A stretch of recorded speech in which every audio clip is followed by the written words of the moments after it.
오늘 이 시간은 로마서를 주제로 말씀드리겠습니다. 먼저 이 로마서가 이제 대상으로 하고 있는 그 로마 교회에 대해서 간략하게 소개 말씀을 드리면요. 기원 후 1세기에 로마에는요 4만 내지 한 5만 명 정도의 유다인들이 거주한 것으로 추정됩니다.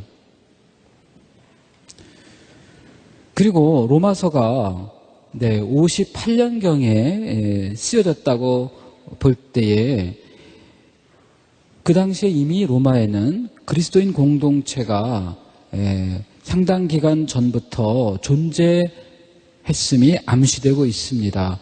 로마서 1장 8절은요. 여러분들의 믿음이 온 세상에 알려지고 있다. 이렇게 말하고 있기 때문입니다. 이 로마서에서 과연 그렇다면 사도 바울은 자신이 로마 교회를 창설했다라고 말하는가? 결코 그렇지 않죠. 사도 바울은 로마 교회를 아직 방문한 일이 없습니다. 그렇다면 과연 로마 교회는 누가 창설했을까요? 어떤 사도가 가서 로마에 복음을 전파했을까요? 아마도 이 로마 교회는 어느 외부의 선교사나 사도의 직접적인 복음 선포 없이 자생적으로 생겨난 교회가 아닌가 싶습니다. 이 교회는 적어도 40년대에 이미 있었던 것으로 거의 확실한데요. 왜냐하면 그 클라우디우스 로마 황제가 로마에 있는 그리스도교 신자를 추방하는 그러한 칙령을 반포했는데 그 칙령이 49년에 있었거든요. 그러니까 49년에 로마에 있는 그리스도교 신자들을 추방하는 칙령을 반포할 수 있었다면 이미 그 이전부터 신자들이 로마에 있었다는 것인데 과연 그들은 어떻게 해서 복음을 받아들였을까? 아마 추측해보면 로마에 사는 유다인들은요 적어도 그들이 평생에 한 번 정도는 예루살렘 성지 순례를 하고자 했을 것이고요. 그 중에 일부는 그 성지 순례를 하면서 예루살렘에서 아마 예수님을 직접 만난 사람들도 아마 있었을 것이고요. 무엇보다도 초대 그 예루살렘 공동체의 신자들과 접촉하면서 그리스도 복음을 들었던 것으로 추정이 됩니다. 그렇게 예루살렘에서 그리스도교의 복음을 전해 듣고 그들이 마침내 로마로 돌아와서 자신들끼리 교회를 이렇게 세운 것이 아닌가 이제 싶은 거죠. 그렇다면은 이 로마 교회의 역사는 우리 한국 천주교 역사와 상당히 흡사한 점이 있죠, 그죠? 우리 한국 천주교회도 외부 선교사의 선교 활동 없이 우리 신앙의 선조들이 자생적으로 시작하지 않았습니까? 스스로 이제 그 교리서를 읽고 연구하다가 이승훈 베드로를 이제 북경에 보내서 세례를 받게 하고 또 되돌아와서는 스스로들 일종의 가성직제도도 만들고 하면서 교회 생활을 그렇게 영위해 나갔죠. 따라서 한국 천주교회 창립 과정과 로마 교회의 창설 과정이 상당히 유사하다는 점에서 참 로마서는 더 이렇게 반가운 생각이 좀 듭니다. 그리고 이 그 로마서를 사도 바오로가 쓰게 된 목적은 이제 사도 바오로가 스페인 선교를 이제 그 목표하고 있었는데요. 스페인 선교를 위해서 거쳐가야 할 곳이 이제 로마 교회가 되고요.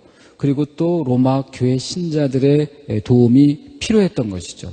그래서 무엇보다도 로마서를 쓴 목적은 스페인 선교의 도움을 청하기 위해서 로마 교회 신자들에게 도움을 청하는 그러한 외교적인 그러한 하나의 그 편지라고 말할 수가 있겠습니다. 그러나 사도 바울은 이 기회를 활용해서 로마 신자들뿐만 아니고 다른 교회의 신자들도 읽을 수 있도록 어쩌면은 아마 복사본을 좀 준비시킨 것 같아요. 그래서 사도 바오로가 그 로마서 16장에서 거명하고 있는 그 많은 그 사람들 가운데에는 로마에서 활동하고 있지 않는 그런 사람들도 포함되어 있다는 겁니다. 뭐 예를 들어서 고린토 교회에서 활동했던 그러한 그 사람들이 이제 거명되고 있지요. 뭐 예를 들면 뭐 가이오스라고 하는 지금 사도 바오로가 고린토에서 로마서를 쓰고 있는데 고린토의 그 가정교회의 집주인입니다. 그 고대 교회는 따로 건물을 갖고 있지 않았고 가정을 이용해서 모임을 가졌죠. 그래서 가정교회라고 이름할 수 있는 그런 공동체들이 이제 많이 있었는데 그 중에 바로 이 가이오스라고 하는 사람의 집을 그 고린토에서 이제 가정교회 하나로 이용하고 있었다는 거죠. 그 다음에 고린토에 또 에라스토스라고 하는 그런 그 재무관이 있는데 이 사람의 이름이 또 로마서 이제 16장 23절에 거명되고 있습니다. 그 사람들과 함께 이렇게 인사를 드려요.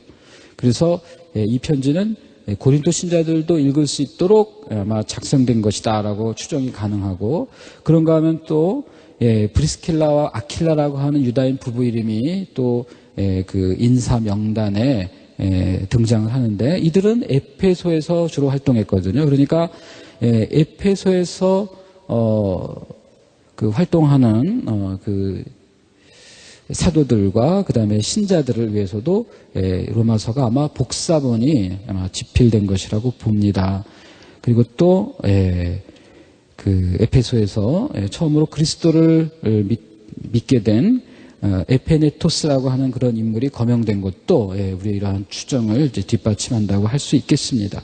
그리고 이처럼 그 사도 바오로가 로마인들에게 편지를 쓰면서도 다른 그 교회들, 에페소에 있는 교회와 고린토에 있는 교회 신자들도 읽을 수 있도록 그렇게 배려하면서 그는 이 로마서를 일종의 자신의 하나의 신학적인 그 유언을 담은 그러한 서간으로 활용을 합니다. 사실 사도 바오로가 그동안 그 여러 편지들을 썼습니다만 로마서는 그 자체로 대단히 체계적이고 그리고 아주 그 중요한 그런 신학적인 주제들이 망라되면서 잘 정리된 그러한 하나의 그 긴 신학 논문과도 같아요. 그리고 그러한 이 신학적인 논지들은요 막연한 것이 아니고 당시에 사도 바오로에게 제기되었던 많은 그런 질문들에 대해서 사도 바오로가 여기에 대해서 답변도 하고 또는 자신의 그 정당함을 옹호하는 그러한 어떤 입장에서 쓰여진 것입니다. 그래서 이 로마서의 주제들은요 결국 사도 바오로에게 제기되었던 문제들에 대한 신학적 답변으로 간주되는데 어떠한 주제들이 그러면 언급되고 있느냐 하면 대략 한 4가지 정도의 주제로 구별해 볼 수가 있겠습니다. 먼저 의화론에 관한 것이겠습니다. 사도 바오로는 죄가 많아진 곳에 은총이 충만히 내렸다라고 하는 자신의 체험을 바탕으로 한 이 말씀을 하셨습니다. 그렇죠. 사도 바오로 자신이 죄인이었죠. 그러나 죄가 많은 곳에 오히려 하나님의 은총이 더 풍성히 내린 것입니다. 이렇게 사도 바오로의 은총 사상을 어떤 사람들은 의도적으로 왜곡을 합니다. 그렇다면 은총을 많이 받기 위해서 우리가 죄를 많이 지어야 되겠네요. 이렇게 얘기를 하는 사람들이 있었다는 거예요. 그래서 이제 사도 바오로는 죄가 많은 곳에 은총이 많이 내렸다라고 하는 이 말의 의미가 무엇인지를 좀 더 체계적으로 밝힐 필요가 있었습니다. 그래서 사도는 이방인이나 또는 유다인이나 모두 죄를 지었지만, 그래서 그들은 스스로의 노력으로는 도무지 구원을 얻을 수 없었지만, 하나님께서는 그리스도를 통해서 그리스도에 대한 믿음을 보시고 그들을 의롭게 해주신다라고 하는 그러한 그 의화론을 이제 전개하게 됩니다. 그래서 사실은 이 의화론과 함께 성령 안에서 살아가는 그 성화에 대한 가르침에 이르기까지 이 모든 내용들이 1장부터 8장까지 자세하게 이제 서술되어 있죠. 이것이 이제 첫 번째 주제가 되고요. 그 다음에 이제 두 번째 주제는 이스라엘의 운명에 관한 겁니다. 사도 바오로가 모세 율법을 신랄하게 비판합니다. 갈라디아서에서 이제 우리는 그 율법을 지킴으로써가 아니고 그리스도에 대한 믿음으로써만 오로지 의롭게 된다라고 하는 그 의화론을 이제 갈라디아서에서 주장을 했죠. 그래서 이제 더 이상 율법은 구원의 도구가 되지 못한다는 것을 이야기합니다. 이러한 그 사도 바오로의 율법에 대한 가르침은 반유다주의라고 하는 그런 오해를 이제 불러일으키게 됐고요. 그리고 실제로 사도 바오로가 예루살렘을 마지막으로 방문했을 때에 유다인들로부터 그야말로 고발을 당합니다. 저 사람은 우리 이스라엘 백성과 모세의 율법과 이 하느님의 성전을 거스르는 사람이다라고 이 바오로를 고발을 했고, 그래서 이제 바오로가 거기서 체포돼서 2년간 이제 옥살이를 하게 되지요. 이처럼 그 사도 바오로가 율법에 대해서 보여준 그 율법의 한계를 지적하는 그의 그 입장 때문에 이스라엘 백성마저도 그야말로 부정하는 그런 것이 아니냐라고 그런 오해를 받고 또 비판을 받았던 겁니다. 그러나 사도 바오로는 뭐라고까지 얘기를 하냐면요. 사실 육으로는 내 혈족인 동포를 위해서라면 나 자신이 저주를 받아 그리스도에게서 떨어져 나가기라도 했으면 하는 심정입니다. 이렇게까지 고백을 해요. 그래서 사람들이 그렇게 그 모함하는 것처럼 사도 바오로는 반유다주의자가 결코 아니고요. 오히려 이스라엘 그 백성에 대한 자신의 동족에 대한 안타까운 마음이 너무나 커서 그들을 위해서라면 그리스도에게서 떨어져 나가기라도 했으면 좋겠다라고까지 고백할 정도였던 것이죠. 그래서 이제 이 로마서 9장, 10장, 11장은요. 사도 바오로가 그러면 과연 이스라엘의 운명을 어떻게 생각하고 있는가? 이스라엘이 예수님을 거부했습니다. 하나님의 메시아를 거부했어요. 그렇다면 과연 이스라엘은 최종적으로 멸망할 수밖에 없겠는가? 하나님의 이 구원의 섭리를 거부한 이스라엘의 최종적인 운명이 무엇인가라는 주제를 가지고 9장부터 11장까지 쓰고 있습니다. 그래서 이 9장, 10장, 11장은 바로 이스라엘이 결국 최종적으로 구원되리라고 하는 사도 바울의 어떤 희망을 이제 결론으로 제시하고 있는데, 과연 어떠한 근거에 의해서 어떠한 논리로 하느님의 메시아를 거부한 이스라엘이 마지막에 구원을 받을 수 있으리라는 건지, 그 이야기를 이제 우리는 앞으로 살펴보게 될 것입니다. 그 다음에 이제 세 번째 주제는요, 국가 권력과의 관계입니다. 사도 바오로가 이 세상에 대해서도 상당히 비판적인 입장을 보여주었습니다. 고린토 1서 그 6장에서요, 사도 바오로는 뭐라고 얘기하냐면, 성도들이 이 세상을 심판하리라는 것을 모르십니까? 아니, 천사들도 심판하리라는 것을 모르십니까? 이렇게 얘기하거든요. 그러니까 성도들은요, 이 세상을 심판하는 할 수 있다라고 하는 것이에요. 그래서 사도 바울은 교우들끼리 문제가 발생했을 때 그 문제를 해결하기 위해서 이방인 재판관에게 송사를 거는 일을 아주 못마땅히 생각하고 그것을 아주 비판을 합니다.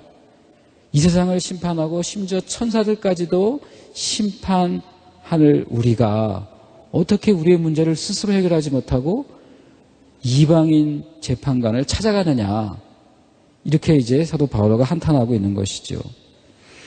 이렇게 그리스도 예수님을 통해서 주어진 그리스도인들의 이 책임과 권한이 이 세상을 심판할 수 있을 정도라고 하는 이러한 그 입장을 어떻게 잘못 해석을 하다 보면 사도 바울은 반국가적인 그런 인물이구나.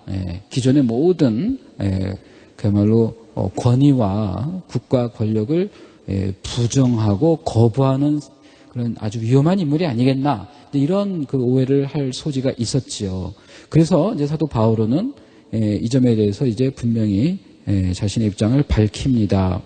즉, 사도는 결국 그 인간의 권력이라고 하는 것은 하느님께서 허용했다라고 하는 그런 유다교적인 그런 입장을 견지하고 있고요.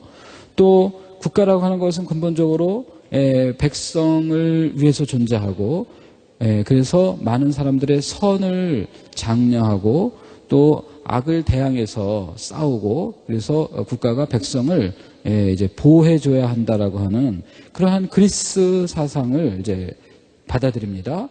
그래서 결국 그 권력이라고 하는 것은 하나님께서 허용한, 그래서 헌법에 입각한 권력은 하나님께서 허용한 것이고, 또 그 권력은 백성의 선을, 공동선을 위한 것이다 라는 점에서 그는 분명히 국가 권력의 정당성과 또 국가 권력이 취해야 할 올바른 목표를 명확하게 제시합니다. 이것이 이제 주로 이제 12장, 13장의 내용이 됩니다. 그리고 이제 마지막으로 네 번째 주제는요, 로마 교회의 일치와 평화에 관한 것인데, 사실 로마 교회의 구성원들은요, 아무래도 이방인들이 중심이었겠습니다만, 그러나 유다인들도 적지 않았을 겁니다. 그렇다면은 늘 제기되는 질문이 바로 그거죠. 과연 유다인들이 중요하게 생각하는 그러한 규정들, 특별히 음식물에 관한 이런 규정들이 이방인 출신의 그 그리스도인들에게는 어떻게 과연 그야말로 적용돼야 하는가, 이런 문제거든요. 그래서 이제 그 음식물 규정에 관한 이 문제가 로마 교회의 하나의 그 갈등의 한 사안이었고요. 이 점에 대해서 이제 사도 바울가 다시금 고린토 1서에서 말했던 것과 마찬가지로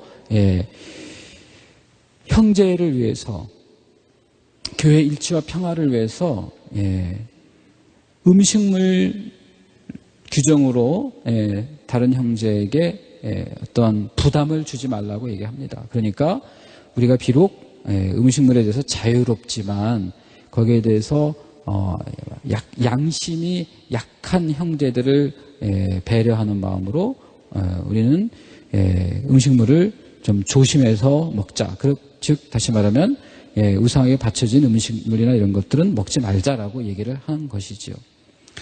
그래서 결국 이 모든 그 율법은요, 사실은 사랑을 위해서 존재하는 것이고, 따라서 사랑이 율법의 완성이라고 하는 점을 이제 최종적인 결론으로 제시를 합니다. 자, 이것이 바로 이 네 가지 주제가 로마서를 구성하고 있는 그러한 것들입니다.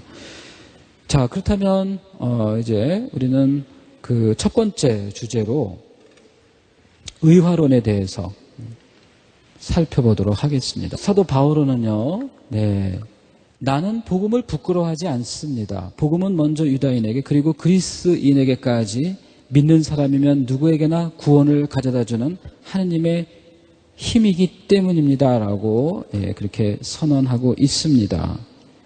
여기서 이 복음은요, 다른 것이 아니라 바로 십자가의 말씀, 십자가의 복음이 되겠습니다. 이사야서가 일찍이 말한 것처럼 풀은 마르고 꽃은 시들지만 하느님의 말씀은 영원히 서 있다라고 하는 그러한 말씀에 이제 십자가의 말씀으로 대체하는 것이겠습니다. 네, 이제 하느님의 말씀, 특별히 십자가를 통해서 드러난 하느님의 말씀이 믿는 모든 이에게 구원을 가져다주는 하느님의 힘이라고 하는 것이겠습니다. 그래서 복음은요, 단순한 그런 말이 아닙니다. 그 말은 구체적으로 변화를 가져다줘요. 그리고 효과를 불러일으킵니다. 그래서 이것을 하느님의 힘이라고 말하는 거예요. 우리가 하느님의 이 복음 말씀을 듣게 되면 내 마음이 움직이고 내 생각이 바뀌고 나의 삶을 변화시킨다는 겁니다. 그것은 무엇보다도 기쁨으로 다가오고요. 그리고 그것은 나를 회개로 인도하고요. 그래서 이제 그리스도를 따라서 그분 안에서 살아갈 수 있는 그러한 어떤 강한 의지와 힘을 준다는 것이죠. 그래서 복음은 단순한 그런 말씀이 아니라 우리를 변화시키고 우리를 구원으로 이끄는 하나님의 능력, 하나님의 힘이라고 사도 바오로가 먼저 선포하고 있습니다. 그렇다면 과연 이 복음의 힘이 이제 어떻게 드러나는가를 이야기하기에 앞서서 무엇보다도 이방인들의 현실, 그 다음에 유다인들의 현실이 어떠한가를 먼저 진단합니다. 이방인들은 한마디로 우상 숭배에 빠져 있다라고 말합니다. 사실 하느님께서는요, 세상이 창조된 때부터 하느님의 보이지 않는 본성, 곧 그분의 영원한 힘과 신성을 조물을 통하여 알아보고 깨달을 수 있게 해 주셨습니다. 그러나 이방인들은 자연을 통해서 우리가 알아볼 수 있는 그러한 하느님의 영원한 보이지 않는 그 본성을 알아보지 못했습니다. 그것은 그들이 능력이 없어서가 아니라 그것은 그들이 하느님을 알아보는 것을 거부했기 때문이라는 것입니다. 그러니까 그들은 하느님을 알아보는 대신에 하느님을 거부하고 하느님의 자리에 자신이 섬기는 우상을 갖다 놓았다는 것입니다. 결국 자신이 갖다 놓은 우상이라고 하는 것은 자신의 욕망의 결과인 것이죠. 결국 인간은 자기 자신을 우상화하고 스스로가 이 세상의 주인인 양, 창조주인 양 행동을 한다는 것이죠. 새삼 여기서 우리는 그 사도 바오로가 가지고 있는 어떤 그 자연주의적인 그 신학을 엿볼 수가 있는데요.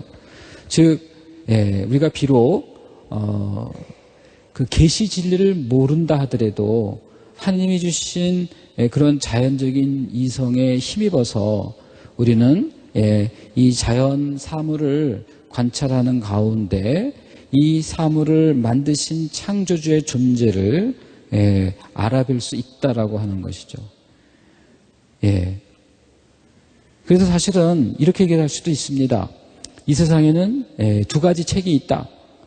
하나의 책은 자연이라는 책이고 또 하나의 책은 성서라는 책이다. 그래서 자연이라는 책을 우리가 열심히 읽으면 그 책을 통해서, 자연을 통해서 우리는 그것을 만드신 분, 창조주 하느님의 존재를 우리가 적어도 알 수 있다. 그러나 그 창조주 하느님이 어떤 분이시고 또 그분이 어떻게 이 세상을 섭리하시는지 우리는 그것까지는 자연을 통해서는 몰라요. 그래서 하느님께서 이 세상에 개입하신 그 하느님의 역사가 담긴 성경을 통해서 우리는 보다 더 구체적으로 그 하느님이 어떤 하느님을 알게 되죠. 그러나 사람들은 하느님을 알아보는 대신에 우상을 선택했고요. 우상이란 다름 아니라 인간의 자기 욕심의 투사인 거죠. 그리고 자기 자신의 욕망을 절대화하게 이르릅니다. 그 결과 이방인들의 삶은 그 수치스러운 그 삶으로 그렇게 빠져들고 마는데, 그러한 그 대표적인 예로 사도 바오로는 어떤 그 동성애 같은 것을 다시 한번 강조합니다. 그것도 그럴 것이 그리스 문화권 안에서는 이제 동성애가 상당히 그 널리 퍼져 있었기 때문에 더욱더 동성애에 대한 그러한 그 경계의 말씀을 이렇게 하고 계신 것입니다. 그리고 이제 이방인들의 이러한 그 방탕한 삶은 결국 하나님의 의로운 심판을 면할 길이 없다는 것입니다. 그래서 그 이제 진노와 계시의 날에 이제 하나님의 심판이 있게 될 때에 이방인들의 이러한 부끄러운 삶은 이제 고스란히 그 대가를 치르게 될 것이다라고 이야기를 합니다. 그러니까 이방인들은 비록 하나님의 율법을, 즉 모세의 율법을 모르지만 하나님이 그들에게 주신 그 양심에 입각해서 적어도 어떻게 살아야 하는지를 알 수 있다는 겁니다. 그래서 그들은 변명할 여지가 없다는 거예요. 그렇다면 이제 유다인들의 경우는 어떤가? 이방인들과 달리 유다인들은 하나님의 율법을 가지고 있다는 커다란 자부심을 가지고 있습니다. 확실히 그 율법은 유다인들의 자랑거리가 될 만합니다. 그러나 사도 바오로가 문제 삼는 것은요, 유다인들이 율법을 가르치고 그리고 남들은 판단하면서 스스로는 정작 지키지 않는다고 하는 사실을 지적을 합니다. 우상을 흠모한다고 하면서 왜 그대는 신전 건물을 훔치니까? 율법을 자랑하면서 왜 그대는 율법을 어겨 하느님을 모욕합니까? 과연 성경에 하느님의 이름이 너희 때문에, 즉 유다인들 때문에 다른 민족들 가운데서 모욕을 받는구나 라고 기록되어 있는 그대로입니다. 그래서 결국 유다인들도 하나님의 율법을 받았으나 그 율법대로 살지 않았기 때문에 죄를 지었다는 겁니다. 이방인들은 율법 없이 죄를 지었고요. 유다인들은 율법을 가지고 죄를 지었습니다. 결국 이방인들이나 유다인들이나 모두 다 죄인이라고 하는 점에서 아무런 차별이 없다라고 선언하고 계신 거예요. 자, 그렇다면 이제 모든 사람이 죄를 지었다면 과연 그들에게 구원의 가능성은 이제 없다는 것인가? 그렇지 않습니다. 오히려 죄가 많은 곳에 은총이 많이 내렸다라고 하는 그 사도 바울의 그 말씀처럼 이제 모든 사람이 죄를 지었기 때문에 이제 하나님께서는요, 이제 새로운 방식으로 그들에게 구원의 길을 열어 놓으신다는 거예요. 그래서 이제 그 새로운 그 길은 3장 21절에서 이제는 율법과 상관없이 하나님의 의로움이 나타났습니다 라고 하는 이 말씀에서 잘 드러납니다. 즉 이제는 인간이 율법을 지킴으로써 의로움을 추구하는 것이 아니라 그 율법과는 무관하게 하나님의 의로움이 나타났는데요. 그런데 이 의로움은요, 사실 율법과 예언자들이 증언하는 것이기도 합니다. 즉 율법과 무관한 이 하나님의 의로움은요, 이미 율법과 예언서에 이미 나타나 있는 것이기도 하다 이거예요. 어떻게 나타났는가? 이제 그건 우리가 다음에 한번 살펴보도록 합시다. 무엇보다도 그 의로움은 예수 그리스도에 대한 믿음을 통하여 오는 하나님의 의로움이라고 말합니다. 즉 예수 그리스도에 대한 믿음을 통해서 하나님의 의로움이 모든 믿는 이에게 이제 주어지는 것인데요. 이것은 율법과 상관이 없다는 것입니다.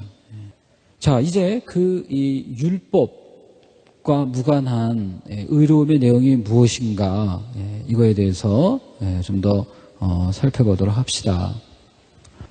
모든 사람이 죄를 지어 하나님의 영광을 잃었습니다. 그러나 그리스도 예수님 안에서 이루어진 속량을 통하여 그분의 은총으로 거저 의롭게 됩니다. 하나님께서는 예수님을 속죄의 제물로 내세우셨습니다. 예수님의 피로 이루어진 속죄는 믿음으로 얻어집니다. 사람들이 이전에 지은 죄들을 용서하시어 당신의 의로움을 보여주시려고 그러하신 것입니다. 이 대목에서 이제 중요한 것은요, 예수님을 속죄의 제물로 내세우셨다라고 하는 이 대목입니다. 예, 예수님을 속죄의 제물로 내세우셨다. 과연 이 속죄의 제물이라는 게 무슨 뜻인가? 예, 우리는 흔히 그러한 그 오해를 하고 있는 것이 있습니다. 뭐냐 하면 하느님께서 사람들의 그 죄를 보시고 너무 분노하셨습니다. 그래서 하느님의 이 진노, 하느님의 이 화를 풀어드리기 위해서 예수님이 죽으셨다는 거예요. 그래서 예수님의 이 속죄의 죽음은 하느님의 분노를 풀어드리는 하나의 수단이었다. 이제 이렇게 생각하는 분들도 계시겠는데요. 오해입니다. 이 속죄의 제물이라고 하는 것은요, 예수님의 이 속죄의 죽음이라고 하는 것은 그 목표가 하느님의 진노를 풀어드리는 데 있는 것이 결코 아닙니다. 실제로 성경에서는 어떤 형태의 제사든 간에 그것이 하느님의 진노를 풀어드린다라는 것과는 전혀 관련을 맺고 있지 않습니다. 기본적으로 이 그 속죄의 제물이라고 표현된 이 원래 이 단어는요, 뭘 가리키고 있느냐 하면은 이 단어는 그 구약에서 대사제가 지성소에 들어가서 그 지성소에 들어가서 그곳에 있는 그 계약의 궤를 그 보관하고 있는요, 그 덮개, 계약의 궤가 이제 있고요. 그 덮개를 이제 가리키는 용어가 이 속죄의 제물이라는 말로 번역이 되었습니다. 그 단어가 그 그리스 말로는 이제 힐라스테리온이라고 말하고요. 이제 히브리 말로는 카포레시라고 이렇게 얘기를 하는데요. 그러니까 대사제가 그 지성소에서 피를 이제 제물에 그 봉헌된 그 짐승의 피를 그 뿌리는 순금으로 된 계약의 궤의 덮개를 이제 가리키는 단어. 이 단어가 바로 속죄 제물로 그렇게 이제 번역이 됐어요. 그렇다면은 과연 예수님께서는 죄를 씻는 도구로 비교되고 있는 것이고요. 그래서 그 죄를 씻는 도구이신 예수님의 이 그 죽음을 이제 소위 말해서 속죄의 죽음이라고 이렇게 이제 이해를 하게 된 것입니다. 그렇다면 여기서 구약에서 말하는 그 속죄의 제사라고 하는 게 뭐냐? 과연 무엇이 속죄의 제사냐? 이제 그런 주제로 이제 넘어가게 되는데요. 여기서 그 구약에서 속죄의 제사는 죄를 지은 사람 또는 실수로 잘못을 저지른 사람과 또 모르고 죄를 지은 사람이 드리는 제사라고 이제 얘기를 합니다. 레위기 이제 4장 5장에 이제 나오는데요. 그래서 이 속죄의 제사는요. 속죄의 제사는 자신이 알고 또는 모르고 간에 지은 죄를 이제 사함을 받기 위해서 이제 지내는 이제 제사로서 이 제사에서 중요한 것이 바로 이 피의 예식입니다. 이 피의 예식이 바로 그 대사제가 그 봉헌된 그 동물의 피를 이제 뿌리는 예식으로 이제 이 제사가 주로 구성이 되는데, 그럼 왜 짐승의 피를 뿌리는가? 그 이유는요, 피가 생명을 그 생명으로 속죄하는 그런 기능을 가지고 있기 때문이 그렇습니다. 구약 성경에서 피는 생명이죠. 한 짐승의 그 피를 먹지 말라고 하는 것은 이제 피가 그 짐승의 생명을 가리키기 때문에 이제 피를 먹지 말라고 하는 것인데, 따라서 피는 생명이므로 죽음과 죽음에 상응하는 것에 대해서 해독제로도 사용이 됩니다. 그래서 피는 죽음의 힘에 생명의 힘을 이렇게 대립시킴으로써 그 생명을 줄 수가 있겠습니다. 그래서 짐승의 피를 뿌린다라고 하는 것은 결국 본인이 직접 그 제사를 지내는 사람이 직접 자신의 피를 쏟을 수는 없으므로 짐승의 피를 대신합니다만 결국 그 피로써 죽음에 상응하는 그러한 그 결과들을 이렇게 씻어주는 해독제 역할을 한다는 것이겠습니다. 그리고 이제 비록 동물의 피를 바치지만 마음으로는 실제로는 자기 자신을 내어 바치는 그런 행위, 그런 행위가 바로 이제 속죄의 제사가 되는 것입니다. 그래서 이렇게 피를 봉헌함으로써 이스라엘 백성의 부정이 벗겨지고 정결케 됨으로써 이제 하느님과 다시금 어떤 본래적인 관계를 이제 회복하게 된다는 것이지요. 따라서 예수님께서 자신의 피를 통해서 자신을 이제 속죄의 제물로 내어 놓으신 것입니다. 그래서 구약에서 짐승의 피가 마치도 이처럼 죽음의 어떤 어떤 하나의 반대의 급부로서 어떤 해독 작용을 하는 것이라면 바로 우리가 지은 그 죄를 예수님께서는 당신의 피로 이것을 그야말로 용서해 주시고 우리가 겪어야 할 죽음을 이제 그야말로 벗겨주시는 그런 어떤 해독제로서의 역할을 하는 것이다라고 이제 사도 바울은 설명을 하고 있는 것입니다. 그러므로 이것은 하느님의 어떤 진노를 풀어드린다 이런 뜻은 아니고요.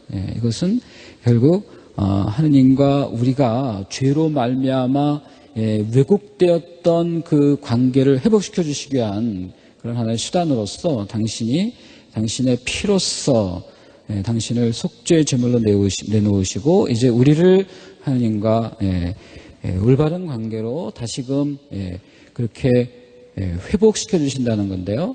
그 하느님과의 그 올바른 관계를 이제 바로 이 로마서는요, 이것을 의화라고 얘기하는 거예요. 의화. 자, 그러면 의화가 과연 구체적으로 뭐냐? 의화는요, 우리가 그리스 말로 디카이오 슈이네라고 말하고요. 이제 justification이라고 이제 우리가 번역을 하지요. 의롭게 만드는 겁니다. 디카이오 슈이네. 자, 그러면 이 하느님께서 우리를 의롭게 해주신단 말이죠. 예수님의 그 피로 이루어진 이 속죄의 결과, 우리는 예수님에 대한 믿음으로 이제 의롭게 되는 것인데, 과연 그렇다면 의롭다라고 하는 것이 과연 무엇을 뜻하는가? 그것은 무엇보다도 죄의 용서로부터 시작을 합니다. 하느님께서 우리를 의인이라고 인정해 주시는 거예요. 또 의인이라고 선언해 주시는 거예요. 그럼으로써 나의 무죄가 선언이 된 겁니다. 그래서 내가 더 이상 죄인이 아니에요. 이처럼 의화는 무엇보다도 먼저 나의 죄 사함을 포함하고 그 다음에 단순히 하느님께서 나를 그냥 무죄라고 선언만 해주시는 것이 아니라 나를 이제 실제로 변화시키신다라는 것을 또 의미합니다. 그래서 우리의 변화가, 내적인 변화가 하느님의 이 무죄 선언과 함께 시작된다고 보는 거예요. 이것이 이제 우리가 의화에 대해서 특별히 우리 가톨릭 교회가 말하고 있는 바입니다. 의화는 하느님께서 우리가 무죄라고 이렇게 선언해 주실 뿐만 아니라, 그래서 우리의 죄를 용서해 주실 뿐만 아니라 우리를 내면적으로 이제 성화되고 또 우리를 이렇게 쇄신시키는 것을 의미한다고 이제 이야기합니다. 그런데 여기에 비해서 개신교에서는 어떻게 얘기하냐면, 개신교는요,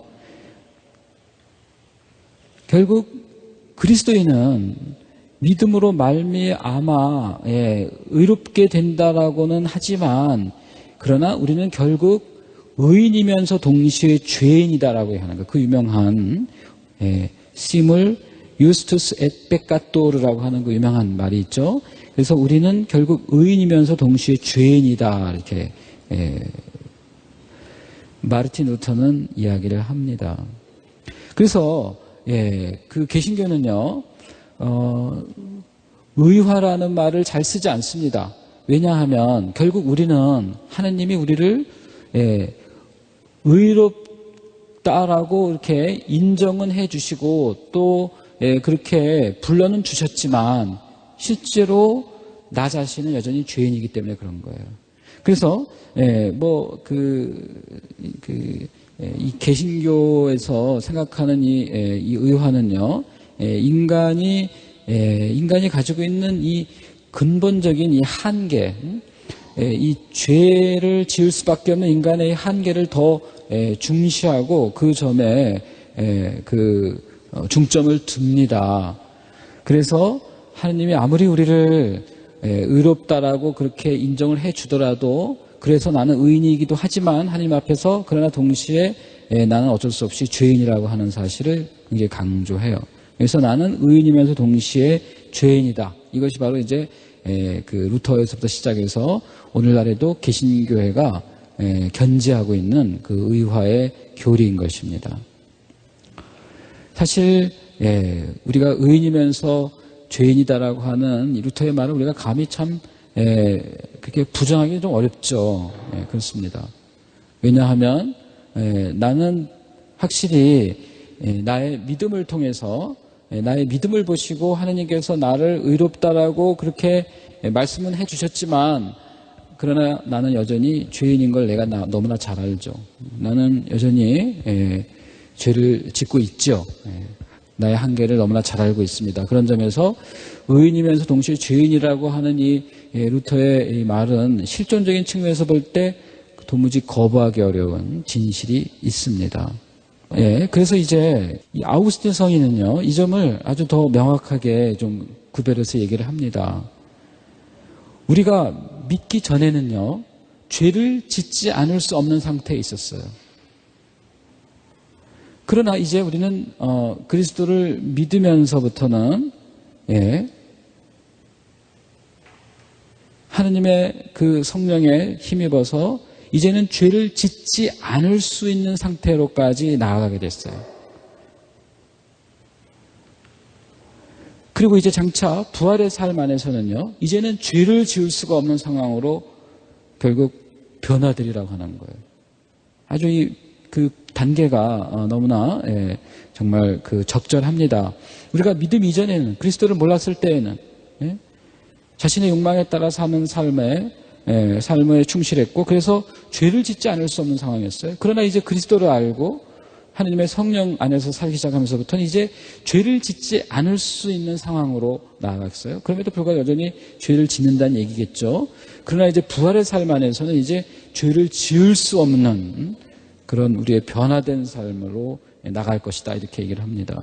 그렇다면 이제 결국 의화에 대한 최종적인 그 어떤 그 결론은 이런 거죠. 그리스도인은요, 믿는 사람들은 하나님께서 예수님에 대한 우리의 믿음을 보시고 우리를 의롭게 해주셨어요. 그래서 우리가 확실히 죄를 용서받고 우리가 이제 의인이 되었습니다. 그러나 우리 안에는 여전히 죄의 경향이 남아 있다는 겁니다. 이 죄의 경향, 죄를 지을 수 있는 이 경향이 내 안에 여전히 남아있다는 점에서 나는 여전히 죄로부터 자유롭지 않아요. 그러니까 믿음 안에서 나는 이미 의로워지긴 했지만 내 본성 안에 여전히 남아있는 이 죄로의 경향 때문에 나는 여전히 또 갈등을 느낄 수밖에 없어요. 이것이 바로 사도 바오로가 로마서 7장에서 이제 전개하게 될 내 안에는 내가 아닌 이성의 내가 아닌 또 다른 그 누군가가 살고 있다. 그것이 바로 이제 죄다라고 하는 그 유명한 이야기에서 이제 보다 더 잘 설명이 될 겁니다. 다음 시간에 우리는 로마서 7장을 좀 자세히 볼 거예요. 그러나 이제 그리스도인은 비록 믿음 안에서 하나님께 의롭게 되었지만 여전히 죄의 경향에서 자유롭지 못하다 하더라도, 그러나 우리는 이미 하느님의 자녀로서 불리워지고 또 성령의 도우심에 따라 점진적으로 변해가고 있는 과정에 있다. 성화되는 과정에 있다는 것이죠. 그래서 우리는 이미 그리스도 안에서 새로운 피조물이 되었다는 거예요. 이것이 굉장히 중요합니다. 하나님께서 우리를 의롭게 해주신다고 말할 때 그것은 단순히 빈말일 수가 없어요. 하나님의 말씀은 항상 능력으로 나타납니다.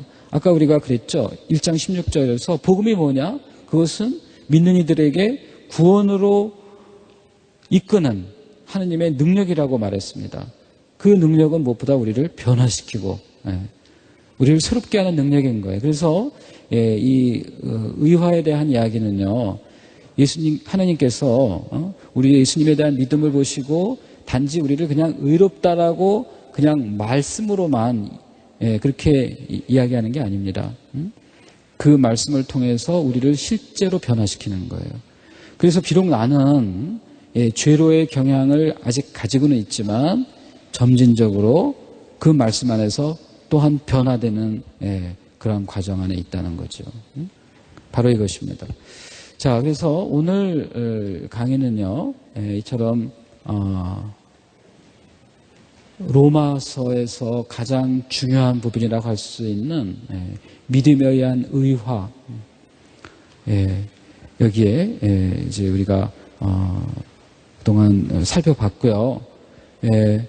이제 다음 시간에는 과연 이 그 믿음에 의한 의화가 과연 어떻게 구체적으로 이제 성화의 길을 갈 수 있는지, 하나님의 성령 안에서 그 성화의 길에 대한 이야기를 하겠고, 또 그 남는 시간을 이용해서 그 이스라엘의 궁극적인 운명을 사도 바울이 어떻게 펼치고 있는지, 그리고 또 그야말로 이제 교회 일치와 평화를 위해서 사도 바울이 우리에게 권고하고 있는 내용들을 이제 마지막으로 살펴보고자 합니다. 네, 안녕히 돌아가십시오.